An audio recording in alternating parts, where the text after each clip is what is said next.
warahmatullahi wabarakatuh. Perkenalkan, nama saya Dedi Herdiwan. Saya adalah peserta uji kinerja UKM PPG dalam jabatan angkatan kedua tahun 2023. LPTK Universitas Bengkulu, nomor peserta PPG 2015091 65017. NIM PPG A1FB23004. Selamat menyaksikan. Ing ngarsa sung tulada, ing madya mangun karsa, tuturi handayani. Di depan, seorang pendidik harus memberi teladan yang baik. Di tengah ataupun di antara murid, pendidik harus menciptakan prakarsa dan ide. Dari belakang, seorang pendidik harus memberikan dorongan dan arahan. Ki Hajar Dewantara.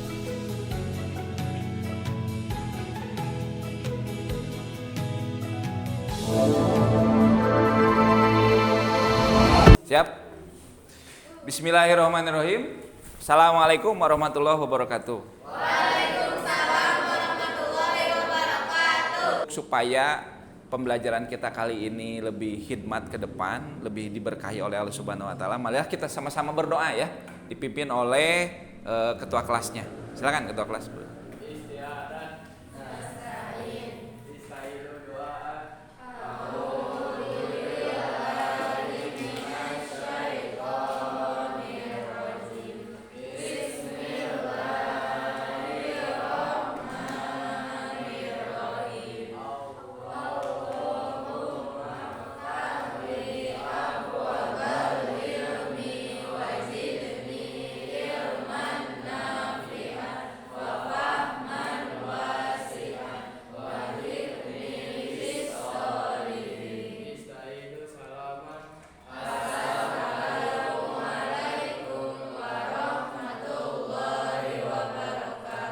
Waalaikumsalam warahmatullahi. Alhamdulillah sudah selesai berdoa. Apakah kalian hari ini sehat? Mudah-mudahan kalian tetap sehat ya seterusnya ya. Oke, baik, kemudian kita akan melakukan pengabsenan dulu. Nah, kita absen di sini menggunakan HP ya. Silakan ketua kelas untuk membagikan dulu handphone masing-masing. Silakan dibagikan.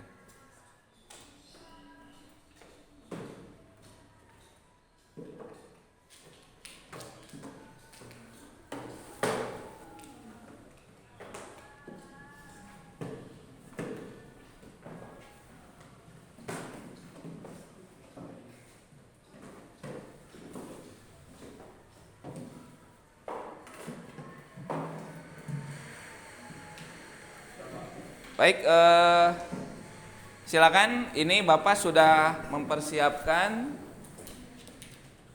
link ya, ini link absen.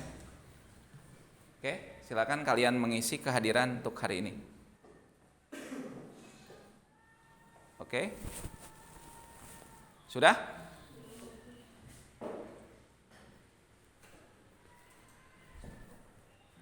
Ini link kehadirannya ya. Kalian silakan di scan barcode.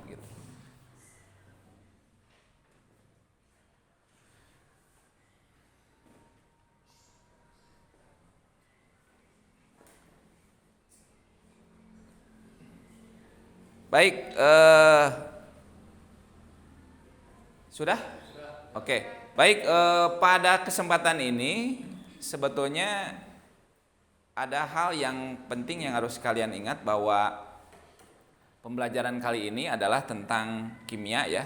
Nah, jadi dalam rumpun IPAS itu ada yang namanya kimia. Nah, kemudian apa sih sebetulnya yang akan kita pelajari? Nah, yang akan kita pelajari yang tadi Bapak sampaikan adalah tentang pemisahan campuran. Nah, apa sih tujuan dari pembelajaran kita pada kesempatan kali ini ya? Nah, ini ada beberapa tujuan nih ya. Yang pertama, jadi kita akan praktikum ya.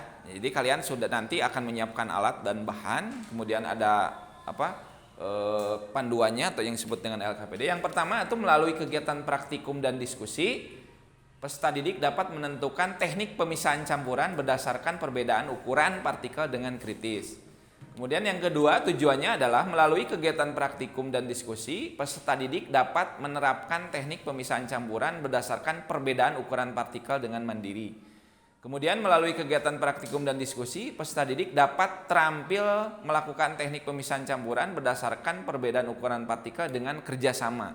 Ya. Nah, yang terakhir adalah melalui kegiatan praktikum dan diskusi, peserta didik dapat menganalisis teknik pemisahan campuran berdasarkan perbedaan ukuran partikel dengan kritis. Jadi ini adalah tujuan pembelajaran pada kesempatan kali ini. Nah, kemudian selanjutnya adalah silakan untuk sebelum kita nanti melakukan aktivitas yang lainnya ya lebih jauh, Bapak ingin tahu dulu nih sejauh mana nih kalian mengetahui pengetahuan awal tentang materi ini. Makanya ada yang namanya tes diagnostik. Silakan kalian kerjakan soalnya. Ini scan barcode dulu, baru kalian mengerjakan. Bapak kasih waktu dari mulai sekarang. Silakan.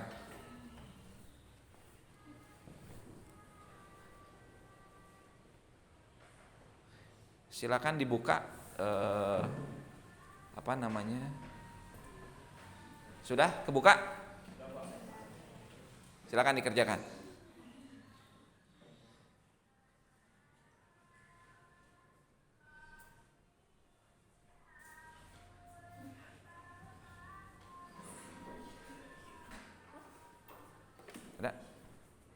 Oh ya, tokennya 981837. 981837.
Oke, jadi kalian sudah melaksanakan tes diagnostik ya.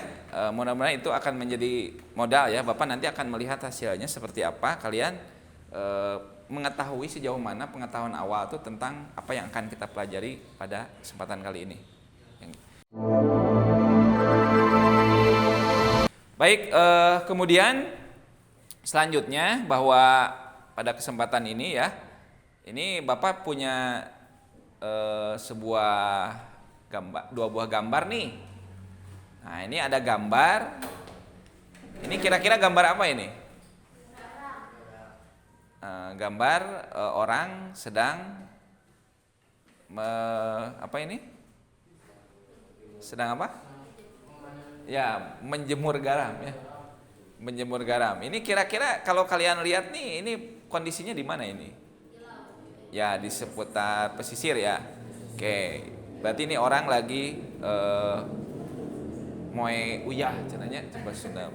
Nah, di sini ada garam dapur. Ini bisa kalian bayangkan? Ini garam sebelum, ini setelah. Nah, ini kira-kira ada yang mau menjelaskan tidak ini kira-kira? Apakah langsung dari garam seperti ini menjadi begini? Tidak. Tidak. Ini mengalami apa dulu? Proses. Jadi mengalami proses dulu ya. Jadi tidak langsung itu dari laut garam itu menjadi garam yang kita konsumsi. Nah, berarti garam ini mengalami apa dulu? Proses apa? Penjemuran. Terus apa lagi? Pengolahan. Sampai didapatkan apa? garam yang ini ada pengotor nggak di sini garamnya? Ada. Apakah garam saja nggak di sini? Tidak. Banyak yang lain ya. Ada pasirnya nggak? Nah, berarti kan dari banyak sekali di sini tidak hanya garam, itu menjadi garam yang murni. Berarti ini otomatis ada proses ya. Nah, oke, nanti kita akan lebih jauh nih, ini mempelajari ini ya. Oke. Kemudian ya ini gambar apa kira-kira ini? Sungai. Sungai yang kotor. Nah, apa pendapat kalian ketika melihat gambar seperti ini? Menjijikan. Terus di dalamnya ada apa aja di sini? Sampah. Bakteri juga mungkin ada. Bisa nggak ini kira-kira air ini yang kotor ini bisa jadi air bersih? Bisa. Nah, bisa. Dengan cara apa kita lakukan? Cara kita melindungi lingkungannya dan mengambil sampah-sampah. Mengambil sampah, terus pada akhirnya jadi air bersih itu kira-kira gimanain caranya? Disaring. Terus di apa lagi? Selain disaring?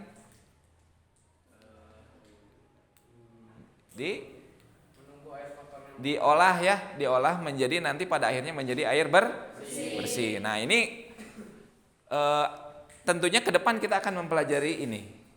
Jadi seperti apa nanti sesuatu yang campuran dari berbagai macam zat itu menjadi dipisahkan satu persatu komponennya. Nah, kita akan mempelajari pada bab kali ini, yaitu tentang pemisahan dari campuran.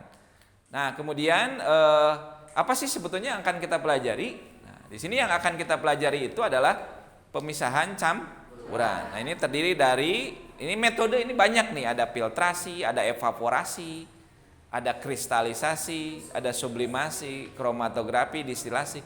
Ini adalah metode-metode yang digunakan untuk memisahkan campuran. Sebagai contoh tadi garam.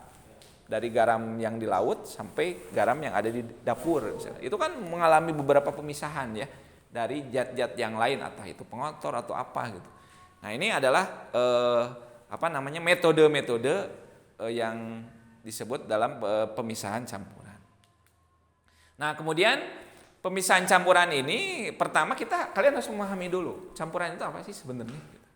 Jadi campuran di sini adalah gabungan dari dua zat atau lebih dengan komposisi tidak tertentu, di mana dalam penggabungan ini zat-zat tetap mempertahankan sifatnya. Nah, sifat zat asal tidak hilang seluruhnya. Jadi ketika kita memisahkan, contoh misalkan garam tadi ya, misalkan garam dari air laut, kemudian menjadi garam saja, berarti kan sifat garamnya kan tidak berubah. Jadi ketika kita pisahkan itu sifat asal itu nggak berubah. Nah, itu yang disebut dengan campuran. Nah, kemudian mengapa dilakukan pemisahan? Nah, yang pertama jelas adalah untuk mendapatkan suatu zat atau komponen dari campurannya. Kita kan butuh garamnya kan, berarti tidak butuh yang lainnya. Nah, ya. Kemudian yang kedua adalah untuk meningkatkan kualitas suatu zat. Nah, ini adalah mengapa kita perlu memisahkan sesuatu dari campurannya ya, atau di pemisahan campuran. Nah, ini yang pertama ada filtrasi. Nah, jadi filtrasi ini adalah metode pemisahan campuran dengan menggunakan alat saring, atau disebut dengan apa kalau saringan teh namanya? Filter. Betul ya, saringan itu namanya filter. Nah, kemudian ini dengan menggunakan alat saring, campuran dipisahkan berupa cairan padatan yang tidak terlarut. Jadi kayak misalkan kalian ada air, ada pasirnya kan, pasirnya bisa disaring, dipisahkan kan dari airnya ya. Oke. Kemudian yang kedua, nah ini ada evaporasi dan kristalisasi. Evaporasi itu penguapan, memisahkan dengan berdasarkan perubahan fase zat dari fase cair menjadi gas. Ya, jadi kayak tadi misalkannya, kalau ada garam di dalam air, berarti garamnya dilarutkan, kemudian nanti diuapkan. Airnya menguap, garamnya tertinggal, gitu kan? Nah, berarti itu teknik memisahkannya. Kemudian setelah larutan jenuh, sedangkan terus terjadi evaporasi, maka selanjutnya terbentuk kristal padat seperti tadi ya. Kemudian yang berikutnya bagaimana memurnikan garam. Nah, pemurnian garam skala lab itu ya. Pertama garam kotor dilarutkan dalam air, selanjutnya disaring dengan kertas saring. Kemudian larutan garam diuapkan dengan dipanaskan. sehingga terbentuk kristal garam yang bersih. Nah, ini adalah tekniknya. Jadi pertama melarutkan, filter, saring, baru kristalisasi ya, atau di sini ada penguapan ya, ada evaporasi juga terjadi. Kemudian yang berikutnya ada juga kromatografi ini. Ini kromatografi itu adalah pemisahan campuran dengan berdasar pada perbedaan cepat rambat suatu zat dalam fase gerak dan fase diam. Molekul yang berkaitan kuat dengan fase diam akan merambat lebih lambat dan sebaliknya. Ini kromatografi. Ya.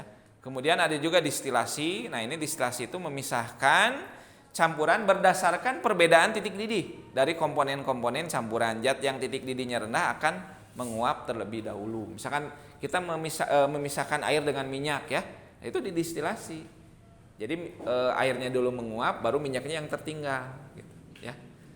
Kan kalau disaring nggak mungkin minyak jeung cai disaring nggak bisa kan? Ya. Oke, kemudian sublimasi. Nah, ini pemisahan suatu campuran yang salah satu komponen campuran tersebut mudah menyublim atau berubah dari fase padat ke fase gas. Kemudian tahap pengolahan air ini ya, ini pengolahan air.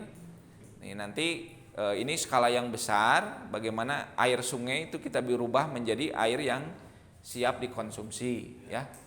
Nah, kemudian proses pengolahan air sederhana. Nah, ini tentunya akan kita lakukan pada kesempatan kali ini ya. Jadi proses pengolahan air yang sederhana ya. Oke, ada pertanyaan dulu sampai sini nggak? Ada? Cukup? Kalau tidak ada pertanyaan, oke.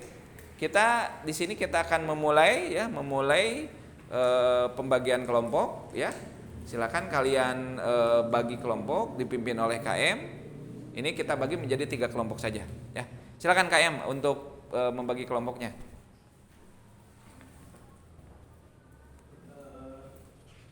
Buat Peri ke kelompok ini sama Umar. Siapa lagi ya? Udah sih cukup. Ya cowoknya pas juga. Oh, benar.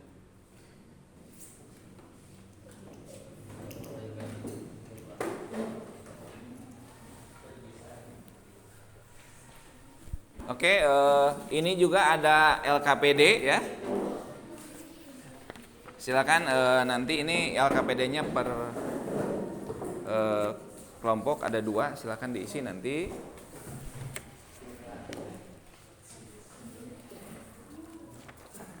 Silakan LKPD-nya dibaca dulu, ya.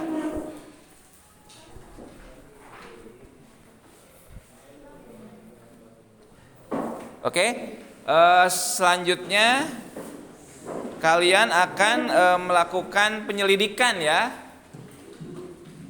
Penyelidikan tentang bagaimana teknik mengolah air kotor menjadi air bersih dengan kalian merancang sebuah praktikum.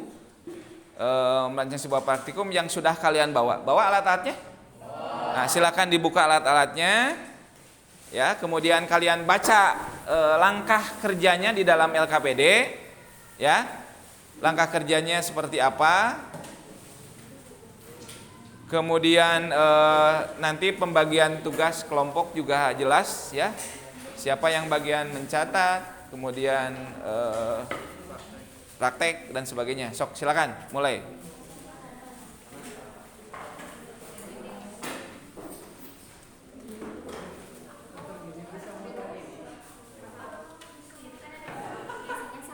Ya nggak apa-apa, sampel aja.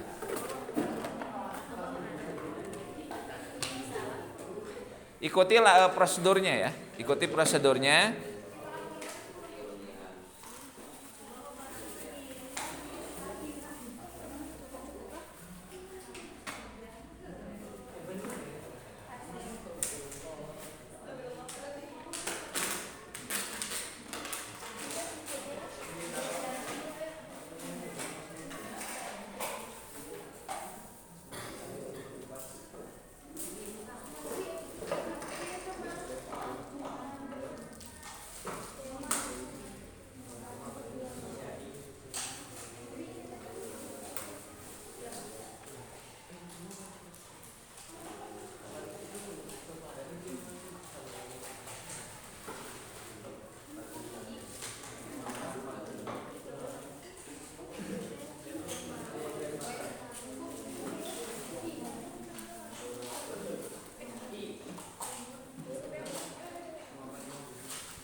Stop, silakan di botol pada terbalik kemudian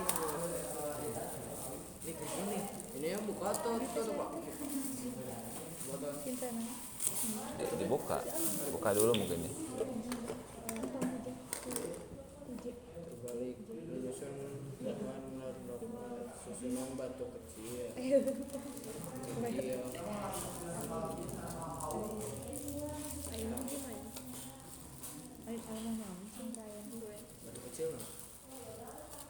Batu kecil. Kapas di mana? Terus Ini caranya pada di sini. Ini bagian isinya. Udah sekarang OTW. Oke, sudah. Kelompok mana dulu yang akan ke depan? Boleh. Bade. Sok silakan di depan berempat berartinya. Yuk. Sini aja. Silakan memperkenalkan diri dulu biasa ya.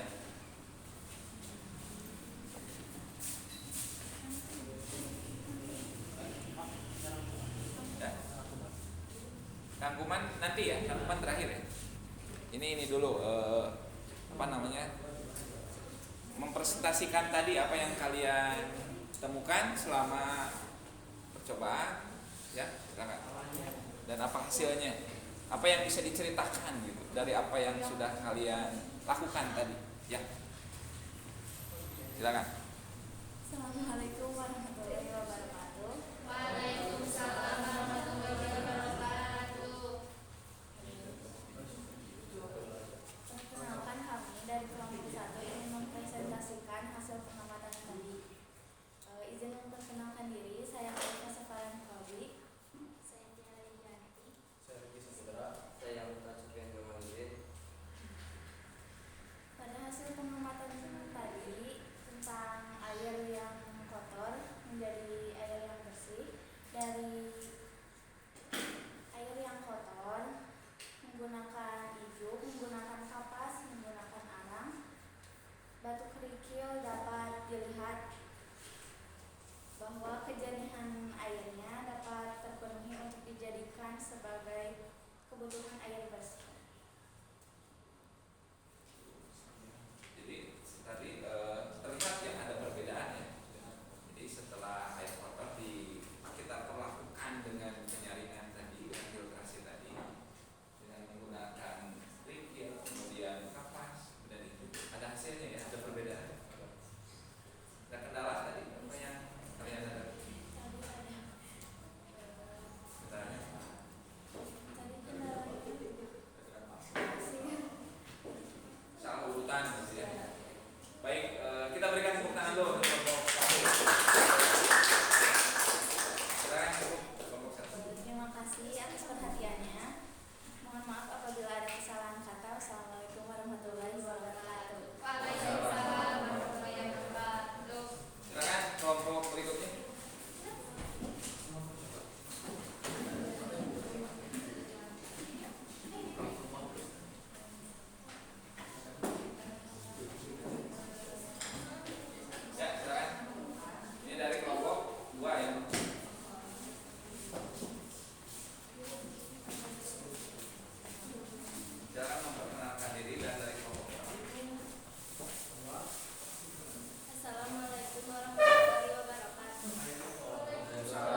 lembar kerja peserta didik penjernihan air dengan metode filtrasi. Sebelumnya saya izin memperkenalkan diri. Nama saya Muhammad Mahbubi Suciadi. Perkenalkan, nama saya Revan Rahadian. Perkenalkan, nama saya Islam Anggreni. Perkenalkan, nama saya Sinta Fauzia. Perkenalkan, nama saya Lina Wiyanti. Perkenalkan, nama saya Yudhita Yunus. Data hasil pengamatan yang kita catat, sebelum difilter air berwarna keruh, terus kuning dan kecoklatan. Kekeruhannya sangat keruh dan baunya pun sangat bau. Setelah filtrasi, warnanya berubah menjadi jernih. Kekeruhannya berkurang, ada perubahan. Baunya pun hanya berbau, tercium bau tanah saja. Setelah melaksanakan percobaan bagaimana kualitas air yang dihasilkan, analisis kita adalah setelah melakukan filtrasi, air yang awalnya keruh berwarna kuning dan bau, setelah difilter air itu berubah menjadi lebih jernih dan tidak terlalu bau. Kegiatan praktikum tersebut dapat dijadikan salah satu dalam memenuhi kebutuhan air bersih. Ya, metode ini bisa dijadikan sarana untuk menjernihkan air itu. Artinya metode ini bisa dijadikan untuk mengatasi masalah kekurangan air bersih. Kesimpulan catatan dari kita yaitu dengan percobaan ini bisa kita disimpulkan bahwa air yang kotor dapat dijadikan kebutuhan air yang bersih yang bisa memenuhi. Sudah, Pak? Jadi ada perubahannya. Ya. Jadi dari tadi kotor menjadi Bersih. Jadi intinya kelompok kalian tuh melihat perbedaan antara sebelum dan setelah tadi melakukan dan sebelum melakukan. Ya. Oke, cukup. Kelompok 3 berikan tepuk tangan dulu. Silakan ditutup dulu. Sekian presentasi dari kelompok kami. Mohon maaf bila ada salah kata dan kata yang tidak berkenan. Wabillahi taufiq wal hidayah. Wassalamualaikum warahmatullahi wabarakatuh.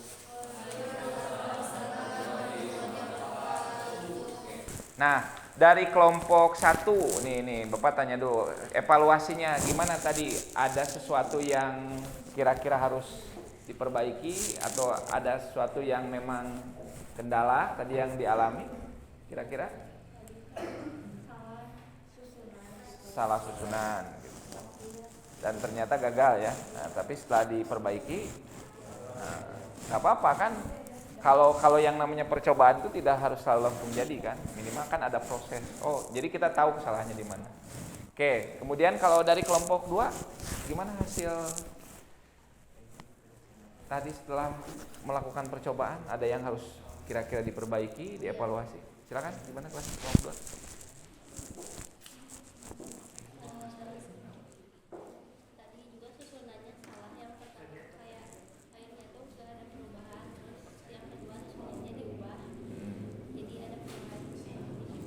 Jadi terletak dari susunan ya, sehingga menyebabkan kejernihan air itu kurang gitu ya. Oke. Tapi setelah diperbaiki ada perubahan.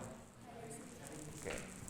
Kelompok 3 silakan. Ada yang kira-kira hasil tadi ya?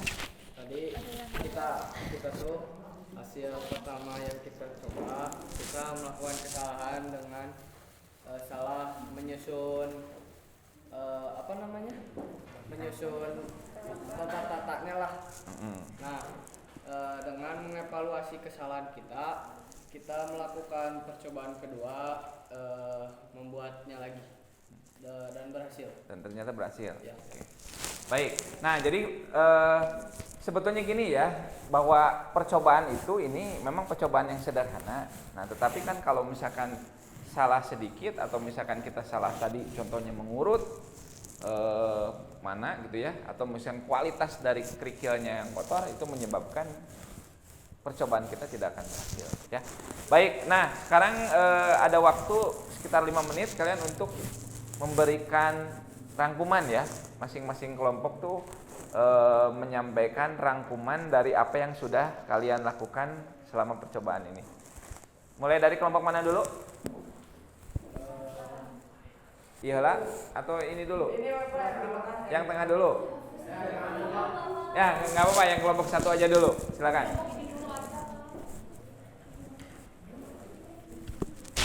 Ya, boleh sambil berdiri. Sambil berdiri ya. Silakan. Dari pengamatan kelompok kami, kegiatan praktikum yang telah kami lakukan dari percobaan untuk menyaring atau filtrasi pada air yang kotor untuk dijadikan sebagai kebutuhan air bersih terpenuhi, tetapi tidak sangat bersih. Hasilnya tetap masih ada kekeruhan pada air tersebut. Sudah, Pak. Oke, cukup. Kita berikan tepuk tangan dulu ya untuk kelompok 1 yang sudah memberikan rangkumannya, menyampaikan rangkumannya. Silakan kelompok 2. Kelompok itu dulu, mangga silakan. Boleh. Sambil berdiri, silakan. Kami dari kelompok 3 Kami dari menyampaikan. kelompok 3 ingin membacakan hasil rangkuman kami. Dengan percobaan ini bisa kita simpulkan bahwa air yang kotor dapat dijadikan kebutuhan air bersih yang bisa memenuhi kebutuhan. Siap. Tepuk tangan ya. Terus kelompok 2, silakan kelompok 2. Sambil berdiri, silakan. Perkenalkan, saya dari kelompok 2.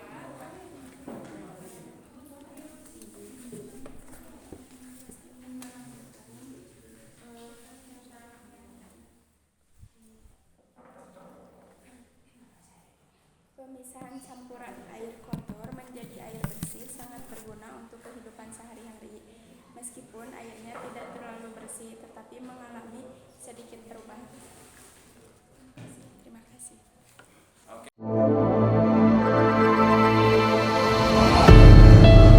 Nah, kemudian di akhir ini tentunya Bapak ingin memberikan tes ya kepada kalian setelah kalian melakukan tadi percobaan ya dan sudah membuat sebuah rangkuman. Silakan kalian buka handphonenya. Di sini ada tes formatif ya. Nah, ini silakan coba dikerjakan ya. Ini dalam waktu 5 menit cukup kayaknya. Silakan. Maksimal 5 menit. Sudah kebuka? Silakan dibuka. Tokennya sama. Teks formatif, Pak. Ya, tes formatif. Silakan dibuka ya.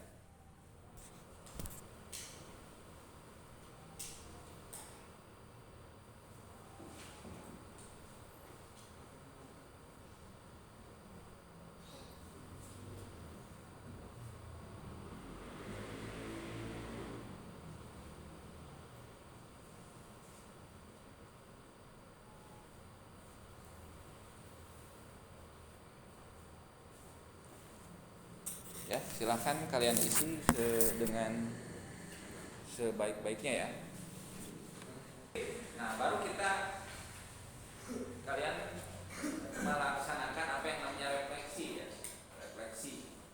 Nah, ini ada linknya sama ya. Silahkan ini ada jurnal refleksi. Silahkan buka.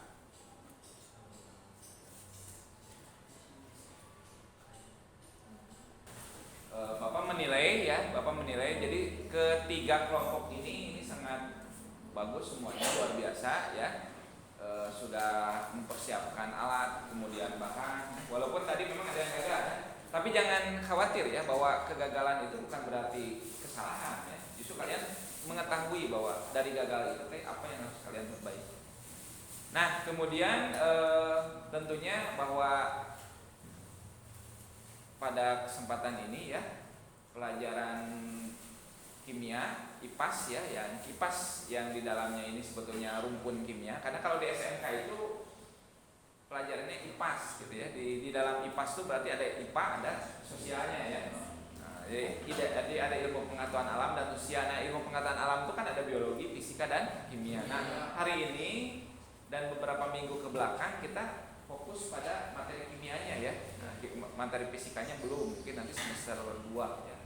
Nah, di materi kimia kita sudah melaksanakan 3 materi ya, mulai dari klasifikasi, kemudian perubahan, dan yang terakhir ini adalah tentang pemisahan campuran. Jadi barangkali untuk berikutnya materi yang akan dibahas adalah mungkin ke arah fisikanya ya. Jadi ini kimia sudah tuntas bab kimia ya. Oke, ada pertanyaan dulu sampai sini? Cukup, itu saja mungkin ya. Bapak berharap kalian tidak pernah lelah untuk belajar ya. Tidak pernah, karena belajar itu sepanjang masa. Utlubul ilmi minal mahdi ila rahdi, bahwa belajar itu dari mulai buaya sampai liang lahat ya. Jadi artinya jangan pernah berhenti belajar, jangan pernah berhenti belajar, karena orang yang berhenti belajar tidak akan pernah merasakan nikmatnya ilmu ya. Oke, itu saja untuk pertemuan kali ini. Kita ketemu pada pokok bahasan berikutnya. Silakan kepada ketua kelas untuk memimpin doa.